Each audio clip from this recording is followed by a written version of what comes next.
네, 감사합니다. 2주 연속 김철기 전사님의 설교 제목을 도용하고 있음을 공식적으로 말씀드리면서 오늘 말씀을 이렇게 나눴으면 좋겠습니다. 어제 저희 교회가 언제부터 온라인 예배를 드리게 되었는지 제가 교회 밴드를 보니 3월 1일부터 시행했음을 알 수 있었습니다. 그러고 보니 6개월째 예배를 온라인으로 드리게 되었습니다. 상황은 나아지지 않아서 현재 2.5단계를 국가적으로 시행하고 있고 수도권 전역에 있는 교회는 스텝을 제외한 비대면 예배만을 허용하고 있습니다. 그간 몇몇 교회가 매체에 이슈가 되고 문제시 되어 오는 바람에 기독교 자체가 점점 혐오 종교가 되어버리는 것 같아서 안타까운 마음도 있습니다. 여러분에게 들으니 식당에서 어떤 분에게 제가 들었는데 식당에서 목사님이나 전도사님이라는 호칭을 들으면 사람들이 슬금슬금 피해서 저 먼 좌석으로 자리를 옮겨 앉는다는 이야기도 제가 들었습니다.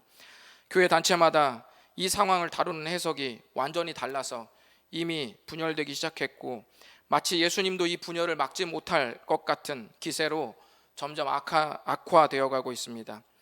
앞으로 교회는 여러분 어떻게 될까요? 이러다가 이 나라에 교회가 완전히 없어져 버리고 기독교는 혐오의 상징이 되어버리는 것은 아닐까요? 그러나 일각에서 깨어있는 목회자분들은 이렇게 말씀하시기도 합니다. 오히려 이 기간이 잘못된 가치와 거짓으로 일관한 교회들과 본질에 충실한 교회를 걸러내는 기회가 될 것이다. 이 상황이 좋은 것은 아니지만 교훈과 유익이라는 것이 언제나 좋은 환경에서만 주어진 것은 아니지 않습니까? 그렇게 볼 때 교회도 그리고 우리 자신도 한 번쯤 냉철하게 스스로를 살펴볼 기회인 것만은 분명한 것 같습니다. 오늘은 사도행전 말씀을 이어가면서 가텍트 시리즈를 이어가 볼까 합니다. 1타 2피 두 가지를 다 만족하는 말씀을 나눠볼까 합니다. 위기의 시대에 비장의 카드로 쓰일 수 있는 비대면 신앙 무엇인지 살펴보겠습니다. 저는 지난번에 사도행전의 이야기에서 유럽의 첫 방문지인 빌립보 지역에서 부당한 이유로 감옥에 갇힌 바울과 신라에 대한 이야기를 들려드렸습니다. 바울과 신라는 부당하게 감옥에 갇혔지만 로마 시민권을 가지고 있었습니다. 만약에 로마 시민이 부당한 이유로 타지에서 감옥에 갇힌다면 이것은 그 도시를 매우 위험하게 만드는 것이었습니다. 로마 시민의 권한을 무시하는 것은 그 권한을 부여한 황제를 모욕하고 무시하는 것이나 다름이 없었기 때문입니다. 그러므로 바울과 신라에게 로마 시민권은 위기에 빠져나올 비장의 카드가 될 것임이 분명했습니다. 하지만 바울과 신라는 로마 시민권을 비장의 카드로 쓰지 않고 그대로 감옥에 갇혔습니다. 여러분, 그 뒤로 무슨 일이 일어났을까요?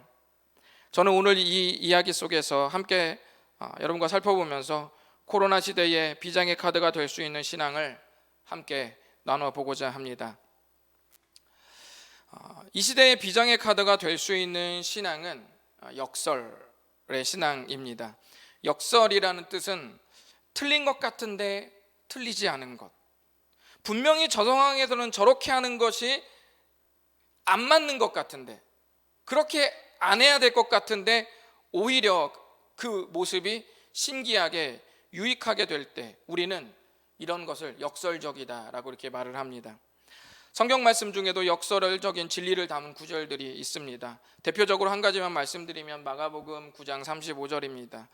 예수께서 앉으사 12 제자를 불러서 이르시되 누구든지 첫째가 되고자 하면 뭇사람의 끝이 되며 뭇사람을 섬기는 자가 되어야 하리라 하시고, 첫째가 되고자 하면 어떻게 돼야 돼요? 첫째가 돼야 되죠. 그게 맞는 것인데 오히려 끝이 되라는 말은 틀린 것 같죠. 그러나 사실 진심으로 겸손하게 자신을 낮추면 주님이 건강하게 높여주시는 것을 우리는 경험할 수 있습니다. 이런 것을 역설의 진리라고 이렇게 말을 합니다. 이 외에도 우리가 진짜 살기 위해서 진짜 죽어야 한다는 말, 진짜 살기 위해서는 살아야 되잖아요. 근데 진짜 살기 위해서는 우리가 죽어야 된다라는 이런 말도 역설적인 진리를 담은 말씀 중 하나입니다. 그렇다면 우리가 한번 해볼 만한 이 시대에 도전해 볼 만한 이 역설의 신앙 어떤 것이 있을까요? 바울과 실라를 통해 두 가지 모습 함께 나누어 보시겠습니다. 첫 번째 역설의 신앙은 우리 한번 따라해 보실까요? 시작. 네, 억울해도 억울해하지 않아 보는 겁니다. 이것이 첫 번째 역설의 신앙입니다. 바울과 실라는 악한 사람들의 모함으로 심하게 매를 두들겨 맞고 피투성이가 된 채 깊은 감옥에 갇히게 되었습니다. 24절을 보면 그들의 발을 착고에 든든히 채웠다고 했습니다. 착고는 발을 감싼 쇠고랑을 말하는데 이 쇠고랑은 상당히 불편한 자세로 채워져 있었습니다. 어떤 분은 양다리를 완전히 딱 찢어서 이 쇠고랑을 채웠다고 말하는 분도 있습니다. 그러니까 가만히 있기도 또는 자기도 뭐 어떻게 몸을 돌려놓기도 정말 그 애매모호한 그 자세로 이 발에 착고가 채워져 있는 것이죠. 그런데 그들의 입술에서 이상한 고백들이 읊어지고 있었습니다. 우리 한번 다 같이 읽어보겠습니다. 시작. 한밤중에 바울과 실라가 기도하고 하나님을 찬송하며 죄수들이 듣더라. 바울과 실라는 억울하게 신세 한탄에도 전혀 이상하지 않은 순간에 오히려 억울해하기보다 기도하고 찬송했습니다. 이것이 바로 첫 번째 역설의 삶입니다. 이 삶이 왜 중요한지 좀 보겠습니다. 25절 끝부분을 보시면 바울과 실라가 기도하고 하나님을 찬송하며 무슨 일이 일어났습니까? 지진이 일어나고 옥문이 열린 것은 현상에 불과합니다. 우리가 눈여겨봐야 할 것은 기도와 찬송을 죄수들이 듣고 있었다는 기록입니다. 당연히 소리가 나면, 당연히 찬송을 부르면 감옥에 소리가 나는 것은 너무나 당연한 것인데 하나님께서는 성경의 말씀의 기록에 이것을 놓치지 않고 기록해 놨습니다. 죄수들이 듣더라.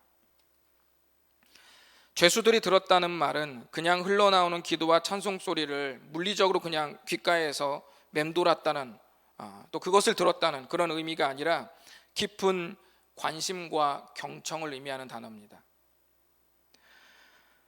누구나 객관적으로 논리적으로 억울할 수 있는 상황을 신세한탄하기보다 찬송의 순간으로 삼는 것이 죄수들 보기에도 이상했던 거예요.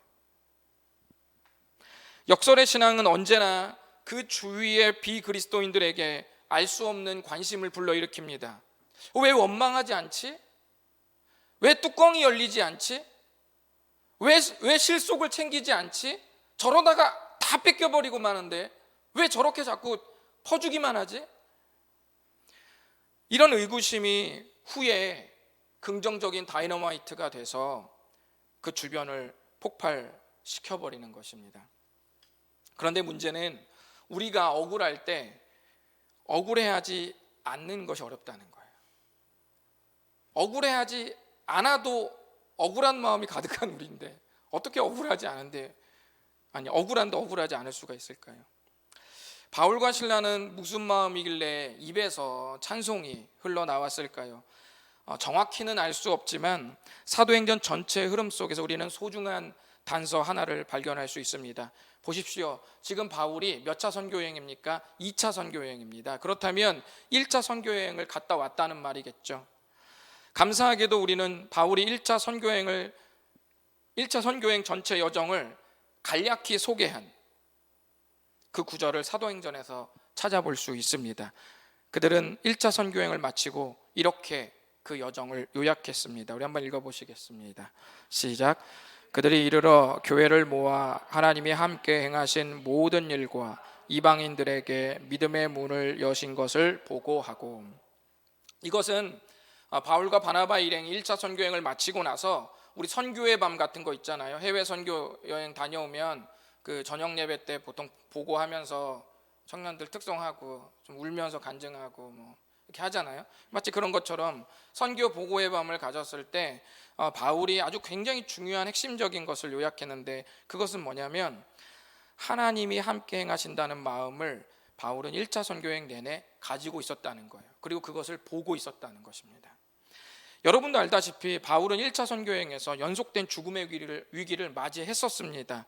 그런데 그런 위기에도 상관없이 하나님께서 함께 행하신다는 것을 계속 바울은 인지하고 있었습니다. 억울해도 억울해하지 않아 보는 역설의 신앙을 갖기 위해서는 하나님께서 계속 함께하고 계시다는 것을 잊지 않는 것이 필요합니다. 이것이 역설의 억울해도 억울해하지 않아 보는 그런 삶을 한번 해볼 수 있는 큰 열쇠입니다. 최근 저의 은사이신 이재기 교수님이 CTS 기독교 신앙 에세이에서 이런 말씀을 하셨어요. 요즘 같은 코로나 시대야말로 하나님이 일하셔야 하는데 오히려 확진자가 늘어나고 상황이 악화되는 걸 보면 하나님께서 우리들의 기도는 들은 척도 하지 않는 것 같다고 말씀하셨습니다. 그러면서 이재기 교수님이 하박국 선지자의 말씀을 인용하면서 하박국 선지자도 똑같은 것을 경험했다는 거예요. 기도하는데 세상의 악과 또 하나님의 백성들을 오해하고 음해하는 수많은 악한 세력들이 넘쳐나는데 그걸 가지고 하나님 앞에 우리 백성을 보호해달라고 구원해달라고 아무리 기도를 하는데도 불구하고 여전히 악이 난무하는 세상을 보면서 하박국 선지자는 하나님의 바로 이 침묵, 하나님의 이 무반응 같은 이 순간을 하나님께서 아무것도 하지 않으시는 것으로 여기며 불평했다고 그렇게 말씀하셨습니다. 그러면서 교수님 바로 이 부분을 지적하면서 하박국 선지자는 하나님의 침묵과 무반응을 곧 하나님의 무활동으로 받아들였다고 하면서 이것이 오류라고 했습니다. 결론적으로 하나님은 하박국서에서 역사의 큰 물줄기를 이용해서 하박국의 요청을 응답하고 계셨던 거예요. 그런데 그 움직임의 덩치가 워낙 크다 보니까 하나님이 일하시는 스케일이 워낙 크다 보니까 하박국의 간청 후에 그의 시선에는 아무것도 움직이지 않는 것처럼 보였던 거예요. 그래서 우리 두 눈에 느껴지는, 우리 마음에 느껴지는 하나님의 무반응, 하나님의 침묵이 무활동이 아니라고 그렇게 말씀하셨습니다. 어제 이미영 자매님이 우리들에게 기도 부탁의 글을 밴드에 남겼습니다. 제 글에는 댓글이 거의 달리지 않지만 우리 미영 자매 글에는 제가 해봤는데 25분 만에 11개의 댓글이 순식간에 달렸습니다. 2.3분 만에 하나씩 달린 꼴입니다. 그런데 그 밴드에 댓글을 다신 분이 총 11분이신데 그 글을 읽은 분은 19분입니다. 그렇다면 8분은 댓글을 달지 않았다는 말이거든요. 밴드상으로는 어때요? 무활동입니다. 그럼 이분들이 정말 아무것도 안 했을까요? 전 그렇게 생각하지 않습니다. 읽었고 분명히 읽었고 같이 안타까워했을 거예요. 댓글을 달지 않으신 8분의 댓글 없는 무반응은 무활동을 의미하지 않습니다. 이 예배당에는 여러분 와이파이 신호가 있습니다. 이 중에 여러분 와이파이 신호가 어떤 원리로 여러분의 스마트폰에서 데이터가 되는지 혹시 그 원리를 완전하게 알고 계신 분 한번 손 들어 보시겠어요? 온라인 손 들어봐요. 없지? 네. 없어요 여러분. 저도 한번 읽었는데 기억이 잘 안 나요. 그게 무슨 어떤 전자 신호 이렇게 하면 이렇게 스마트폰과 연결이 된다고 하는데 정확히 잘 알 수 없어요. 이해할 수 없습니다. 전문가가 아니면, 전공자가 아니면 사실 잘 알기가 쉽지 않아요. 이 중에 와이파이 신호가 그렇게 어떤 원리로 이 데이터가 되는지는 아무도 모릅니다. 어떤 원리로 작동되는지도 모르면서 당연히 있고 그리고 모두가 사용하고 있습니다. 신앙생활에서 하나님이 함께 행하신다는 것을 믿는다는 것은 와이파이 신호와 같습니다. 어떻게 내 삶에서 활동하시는지는 아무도, 그리고 잘 모르더라도 당연히 있고 모두가 사용할 수 있는 것이 바로 하나님의 은혜의 신호입니다. 이 신호는 정상적일 때도 엄청 잘 터지지만 억울할 때는 더 잘 터져요. 우리가 이 사실을 잊지만 않는다면 코로나 시대에 억울한 일을 당했을 때 억울해하지 않고 하나님을 찬송하는 역설의 신앙으로 나아갈 수 있을 줄 믿습니다. 두 번째, 코로나 시대의 비장의 카드가 될 수 있는 신앙. 두 번째는 할 수 있지만 하지 않아 보기입니다. 우리 한번 따라해 보실까요? 할 수 있지만 하지 않아 보기. 하실 수 있겠어요? 할 수 있지만 하지 않아 보기를 할 수 있겠어요? 바울과 실라가 기도와 찬송을 하는 동안 죄수들은 그 소리를 의미심장하게 경청하고 있었습니다. 그러자 신기한 일이 일어나기 시작했습니다. 26절 우리 다 같이 읽어봅니다. 시작. 이에 갑자기 큰 지진이 나서 옥터가 움직이고 문이 곧 다 열리며 모든 사람의 매인 것이 다 벗어진지라. 갑자기 지진이 나서 감옥 전체가 흔들리고 문이 열리고 바울과 실라뿐 아니라 모든 죄수들의 착고가 다 풀어져 버렸습니다. 잘 보시면 옥터가 움직이는 것, 문이 열린 것, 메인 것, 벗어진 것 모두가 메인 것이 벗어진 것 모두가 수동적인 표현입니다. 무엇을 나타낼까요? 이 기적의 배후에 하나님의 개입이 있다는 것을 은연중에 드러내는 성경의 말씀입니다. 이제 바울과 실라 그리고 모든 죄수들은 그냥 나가서 자유를 만끽하면 되는 거예요. 하나님이 열어주셨어요. 하나님이 묶인 걸 자유케 해주셨어요. 그냥 일어나서 그 감옥을 나가면 되는 겁니다. 그리고 간수도 자고 있어요. 감옥을 지키는 그런데 오늘 말씀을 보시면 놀라운 일이 여기서 좀 시작이 되는데, 우리 한번 27절, 28절 한번 다 같이 읽어볼까요? 시작. 간수가 자다가 깨어 옥문들이 열린 것을 보고 죄수들이 도망한 줄 생각하고 깔을 빼어 자결하려 하거늘 바울이 크게 소리질러 이르되 내 몸을 상하지 말라 우리가 다 여기 있노라 하니. 감옥을 지키는 간수가 자다가 깨어보니 옥문이 전부 열리고 감옥이 텅 비어 있었습니다. 이미 벌어진 광경을 보고 이 간수는 가지고 있던 칼로 자결을 하려고 했습니다. 로마법에서는 죄수가 도망을 치면 죄수가 받아야 될 그 형량을 그 간수가 대신 받아야 되는 것이 로마법이에요. 그런데 그 죄수가 한 명도 아니고 한두 명도 아니고 전체가 통째로 없어졌어요. 이 정도쯤이면 그가 죽임당할 것은 너무도 뻔했습니다. 그래서 간수는 자결하려고 했던 거예요. 그때 바울은 외칩니다. 자결하지 마. 우리가 다 여기 있어. 라고 소리쳤습니다. 성경을 연구하는 수많은 사람들은 아직도 바울과 실라 그리고 모든 죄수들이 전혀 탈출하지 않은 이유에 대해서, 왜 하나님이 다 열어주고 다 풀어줬는데 왜 감옥을 그대로 그 장소에 그대로 있었는지에 대한 그 이유에 대해 정확한 답을 하지 못하고 있습니다. 하나님의 기적이 있었고 그 기적으로 옥문도 열리고 착고도 전부 풀렸다면 이것은 누가 봐도 탈출하라는 메시지로 이해해도 충분하지 않습니까?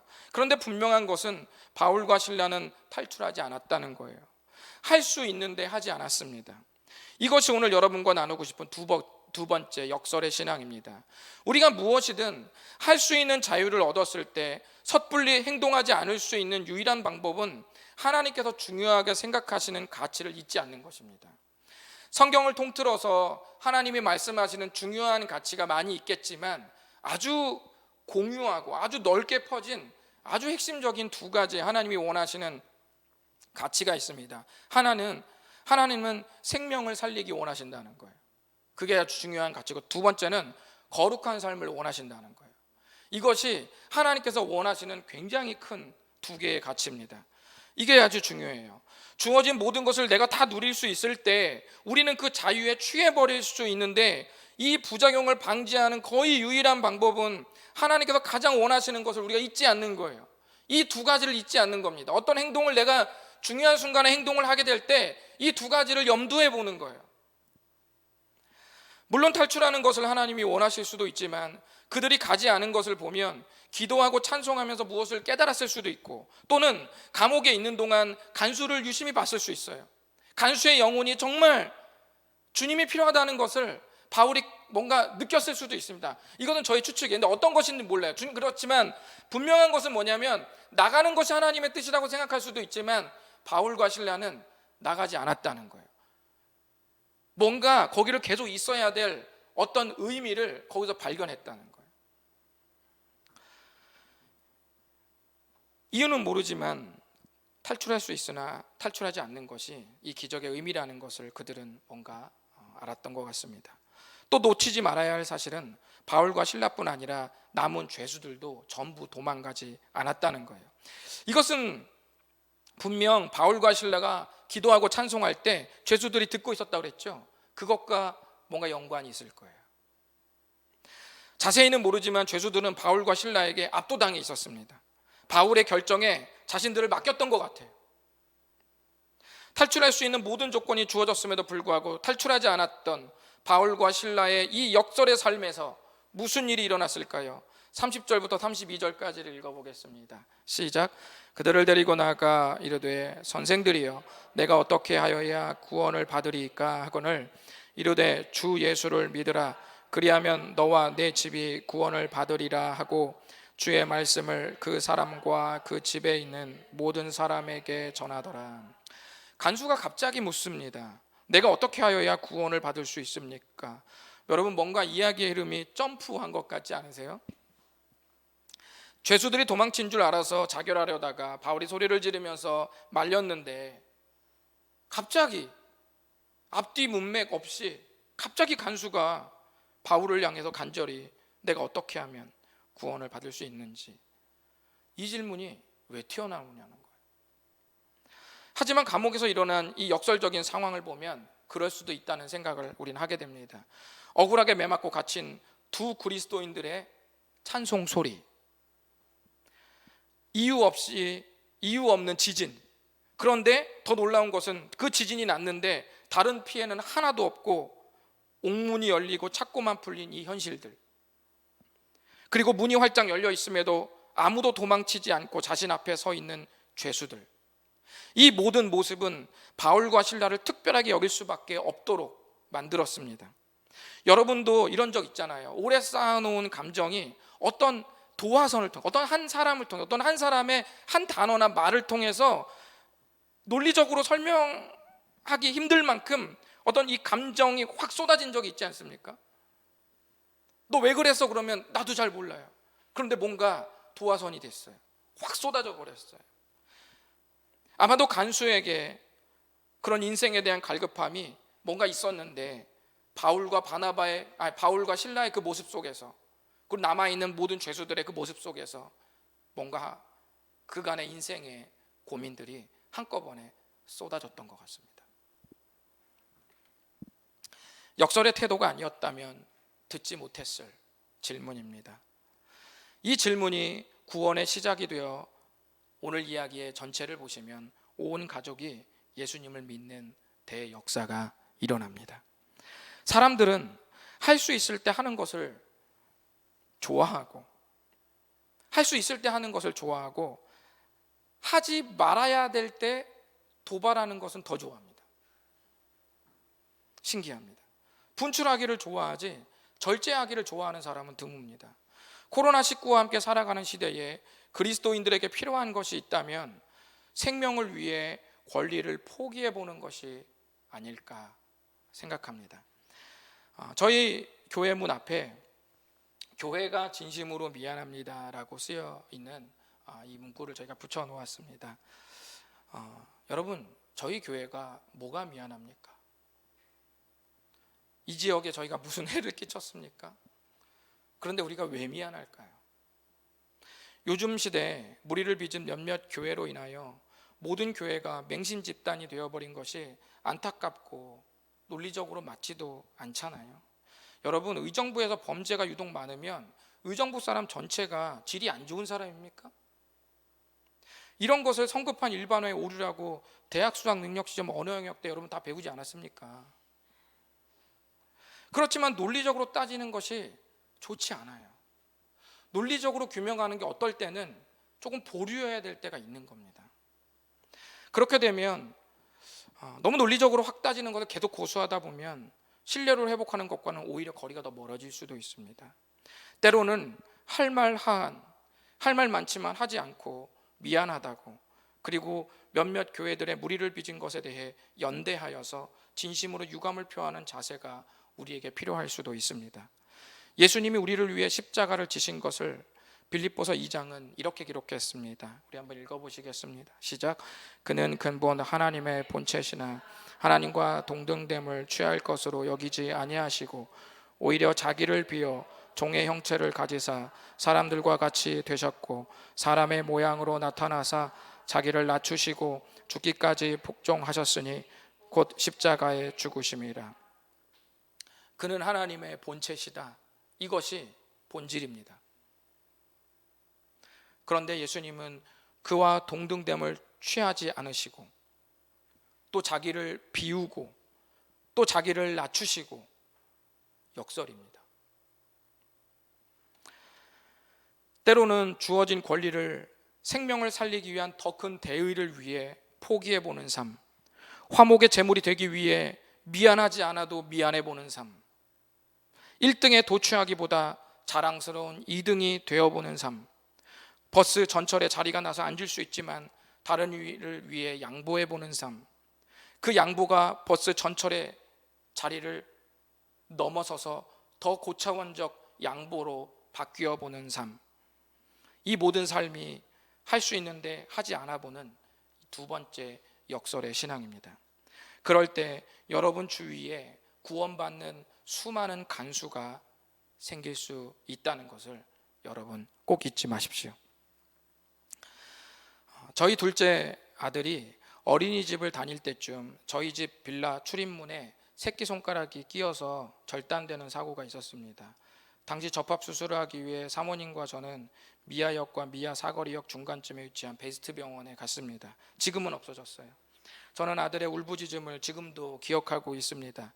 가장 작은 사이즈의 병원복을 입었음에도 손발이 보이지 않을 만큼 작은 몸을 떨면서 어눌한 발음으로 엄마, 아빠, 집에 가, 그리고 교회 가 라고 막 소리쳤어요. 한참을 울부짖었지만 저와 사모님은 가만히 있었습니다. 아니, 갈 수 없었습니다. 치료해야죠. 낯설은 공간에서 아픈 상처를 계속 건들고 치료하는 그 순간이 아들에게는 치료가 아닌 위협 같은 것이었을 거예요. 아들의 생각으로는 간절한 외침에도 불구하고 요동하지 않는 엄마와 아빠가 원망스러웠을 수도 있습니다. 그렇지만 우리는 아이의 생각과는 달리 여전히 함께 있었고 아이의 피회복에 필요한 일들을 부지런히 하고 있었습니다. 아이의 상태에 대한 상담을 받고 병실을 잡고 보호자 서명에 사인을 하고 병원비를 지불하는 등 해야 할 일을 하고 있었습니다. 하나님은 우리가 가장 힘들 때 아무것도 하지 않으시는 것 같지만 우리의 회복에 필요한 일들을 부지런히 하고 계십니다. 여러분, 이것을 믿으셔야 돼요. 이런 하나님의 마음을 우리가 헤아릴 수만 있다면, 그리고 이런 하나님의 마음을 우리가 상상할 수만 있다면 우리는 억울해도 억울해하지 않고 하나님을 찬송하는 역설로 나아가 볼 수 있을 것입니다. 그리고 더 큰 거룩한 대의를 위해서 내가 할 수 있지만 하지 않아 보는 그 삶을 통해서 내가 절제한 것 이상으로 주님이 내 삶에 찾아오셔서 속이 뻥 뚫릴 만한 더 큰 역사를 우리 주님은 반드시 이루고야 마실 것입니다. 코로나19라는 시대에 교회가 전멸할 것 같고 기독교가 혐오 종교로 변해버릴 것처럼 휘몰아치고 있는 이 여론은 어쩌면 우리가 만들어낸 태풍일지도 모릅니다. 확성기를 들고 우리의 억울함을 논리적으로 증명하거나 또는 강경한 태도로 힘을 과시하는 것보다는 우리들 한 사람 한 사람이 내딛는 이 역설의 걸음 속에서 해결의 실마리는 보이지 않을까 조심스럽게 예상해 봅니다. 다사교 가족 여러분, 누가 뭐라 해도 우리는 그냥 그렇게 역설의 길로 걸어갔으면 좋겠습니다. 기도하겠습니다. 우리 시간 기도하시면서 하나님 앞에 또 온라인으로 예배를 드리는 우리 식구들과 또 스태프들, 직접 오셔서 함께 예배를 드리는 우리 스태프 모두 시간 눈을 감으시고 이 혼돈의 시기에 대안 없는 6개월 남짓 그 이상 지속되고 있는 이 코로나19 바이러스가 이 넘쳐나는 이 시대에 그리스도인으로서 어떤 논리적 규명을 하거나 또는 우리의 교세가 얼마나 강한지 너희들 몰랐지 하고 힘을 과시하는 어떤 그런 모습보다는 역설의 삶으로 좀 나아가 봤으면 좋겠습니다. 내가 뭔가를 할 수 있지만 그리스도인으로서 한 발짝 뒤로 가서 조금 양보해 보거나 하지 않는 그런 삶이 우리에게 있었으면 좋겠습니다. 하나님께서 우리가 그런 역설의 삶으로 이 시간 나아갈 때 주님은 반드시 우리의 삶을 뭔가 더 큰 역사로 자리를 옮기실 것입니다. 그리고 우리를 향해서 오해하는 많은 시선들도 조금씩 온전한 진심과 진리를 또 보게 되도록 만드실 것입니다. 이 시간 주님 앞에, 주님, 내 자신이 역설의 신앙이 되게 하여 주시옵소서.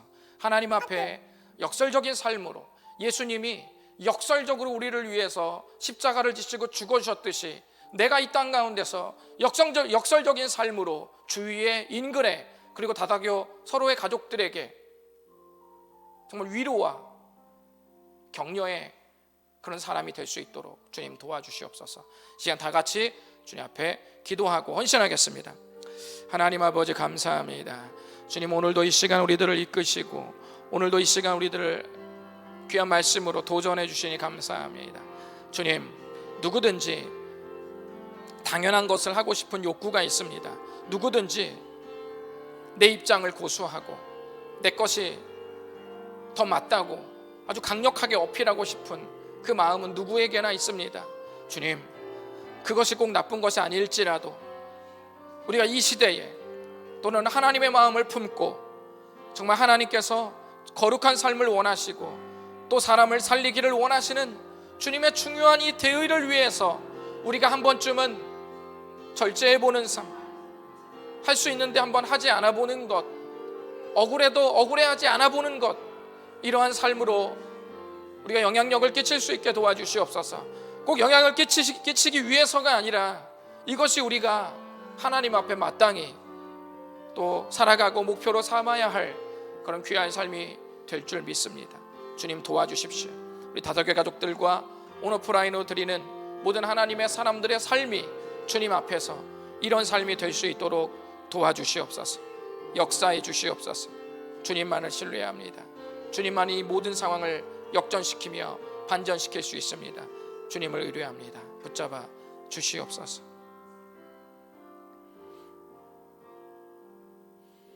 제가 기도하고 모든 예배를 마치겠습니다. 하나님 아버지, 주 앞에 무릎을 꿇습니다. 우리가 이 상황 속에서 얼마나 대단해서 논리적으로 뭔가를 할 수 있겠습니까? 주님, 모든 행동들이 꼭 정당하고 나쁘지 않더라도 그보다 좀 더 상위의 가치에 있는 주님의 뜻을 쫓아 우리가 지혜롭게 행동할 수 있는 우리가 될 수 있도록 도와주시옵소서. 억울해도 억울해하지 않아 보는, 오히려 찬송과 감사로 그 순간을 승화시켜보는 그런 하나님의 사람이 되게 해 주시옵소서. 할 수 있지만 영혼을 위해서 한번 하지 않아 보는, 절제해보는 그런 모습이 우리에게 또 있기를 원합니다.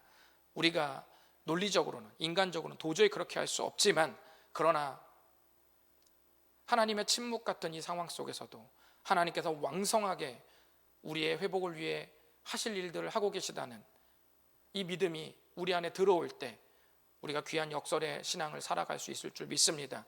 우리의 힘이 아닌 예수님의 십자가의 은혜로 이 모든 삶을 감당할 수 있을 줄 믿습니다. 함께 예배를 드린 다사교 모든 가족들, 하나님의 사람들을 붙잡아 주시옵소서. 귀한 온오프라인으로 드린 모든 물질과 헌금을 감사합니다. 사람 살린 데 사용해 주시고 주님, 어려운 때에 교회가 더욱더 강성하게 선한 사역을 감당해낼 수 있는 귀한 사역에 쓰임받게 주시옵소서. 그리고 어려운 시대에 드린 손길을 하나님 갚아주십시오. 정말 물질적으로나 또 정서적으로, 심리적으로, 또 신앙적으로, 영적으로 주님께서 풍성하게 갚아 주시옵소서. 지금은 우리 주 예수 그리스도의 은혜와 하나님 아버지의 놀라운 사랑과 성령님의 교통하심이 역설의 삶으로 코로나19의 암담한 이 시대를 극복해 나가며 또 영향력을 끼치기 원하는 함께 예배를 드린 모든 하나님의 사람들 머리 위에와 전 세계 그리스도인들 머리 위에 지금으로부터 영원토록 함께 하시기를 예수님의 이름으로 축복하며 기도드리옵나이다. 아멘.